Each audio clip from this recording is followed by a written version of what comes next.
Mahigit 1,2 milyong piso ang natangay sa 3 empleyado ng bangko na hinold up sa Manolo, Fortich, Bukidnon.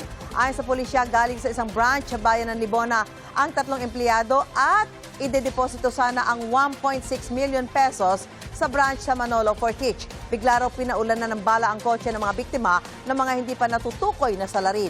Gumanti ng putok ng baril ang gwardiya ng bangko pero naubusan siya ng bala. Hindi nasaktan ng 3 empleyado. Hindi sila nagbigay ng pahayag. Sa follow-up operation, nakita ang pick-up na sinakyan ng mga salarin sa isang tagong lugar sa bayan.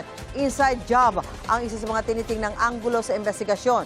Sinusubukan pang kunan ng pahayag ang pamunuan ng naturang bangko.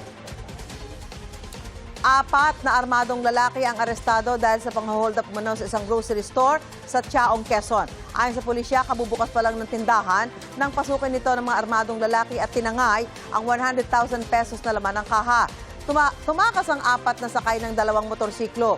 Agad itong nai-report sa mga otoridad na nakipag-ugnayan naman sa mga pulis sa kalapit na bayan. Nahuli ang mga suspect sa Lipa, Batangas. Nakuha sa mga suspect ang iba't ibang baril, 2 motorsiklo at mahigit 6,000 pesos.